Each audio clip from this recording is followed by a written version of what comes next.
Pag-usapan pa natin ang insidente sa Escoda o sa Bina Shoal kasama si Mobile Journal Julie Baiza. Julie, wala namang nasaktan sa banggaan sa Escoda Shoal.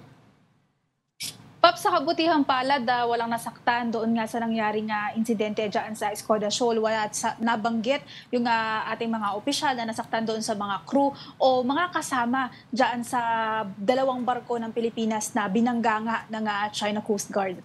Julie, itong Escoda Shoal bahagi ng exclusive economic zone ng Pilipinas pero inaangkin ng China. Gaano ba ito kalapit sa Pilipinas at kalayo naman sa China? Pops, yung Escoda Shoal, 75 nautical miles or about 140 kilometers yung layo niya doon sa dulo ng Palawan. So, kagaya nga ng nabanggit mo, no, pasok siya doon sa ating 200 nautical miles na exclusive economic zone. Ibig sabihin, may karapatan yung Pilipinas dyan sa Bina Shoal.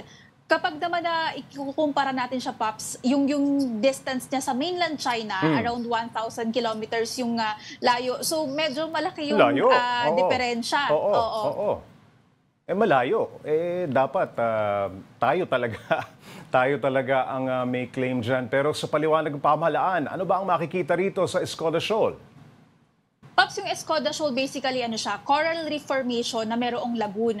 Pero kasi hindi na nga lang iisang beses na napaulat, Pops, na may mga activities, may namamatang aktibidad yung China dyan, specifically sa Escoda Shoal, ang sinasabi, sinusubukan or pinaprepare nila na magtayo ng isang artificial island dyan sa mismong teritoryo na yan. So kapag ganun, ang napapaulat ng mga ginagawa nila is nagtatambak sila ng mga coral reef doon sa lugar para nga matayuan niya ng artificial island. Pero Pops, siguro for context, para alam din ng mga nanonood sa atin, yun pong Escoda Shoal, binabantayan po yan, meron pong umiikot dyan na BRP Teresa Magbanwa, yung ating pong barko ng Pilipinas para naman ipaglaban at saka bantayan nga yung ating teritoryo. Pero ang China, Pops, hindi nagpadaig kasi nito lang meron silang i-deploy dyan na monster ship, yung isa sa mga pinakamalaking barko ng China, tinapatan BRP Teresa Magbanwa dyan. Pero recently, napaulat nga na pinull out nila yon at pinalitan pa rin ng mas maliit na vessel.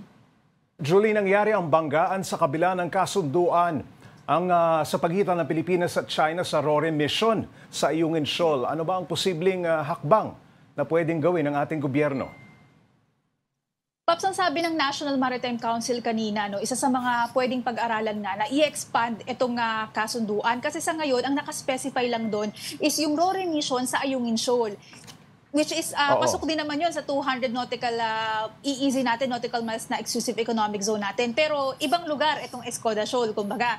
So ang sabi nila, baka pwedeng dagdagan daw doon sa deal yung mga lugar na masasakop kung saan nga maaaring mapayapang magkaroon ng RORE mission. Or kung hindi man magdagdag ng lugar, entirely yung mismong West Philippine Sea.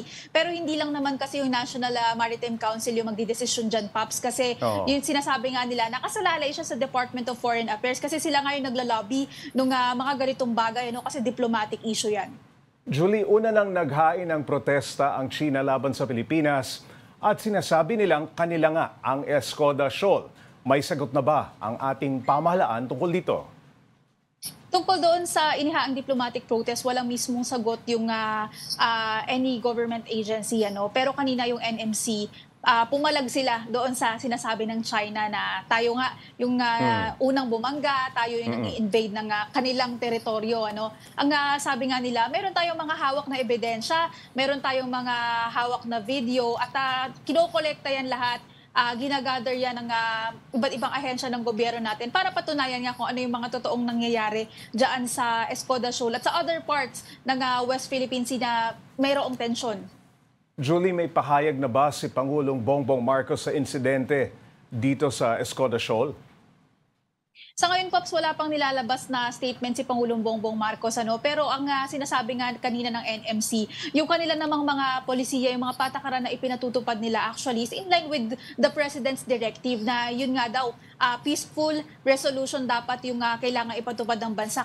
Kagaya nga ng sinabi, yung mga kinetic actions, so yung mga marahas or ibang mga aksyon dyan sa West Philippine Sea, iniiwasan yan kasi possible na mag-escalate siya ng tension or mas mapalala pa niya. So walang maitutulong na maganda sa Pilipinas. So yung ngayon, yung pagpa-file natin ng diplomatic protest, yung possibility na iakyat natin sa United Nations body, yung reklamo natin, iyan, bahagi yan ng mga direktiba ng Pangulo na mapayapang resolusyon doon sa issue.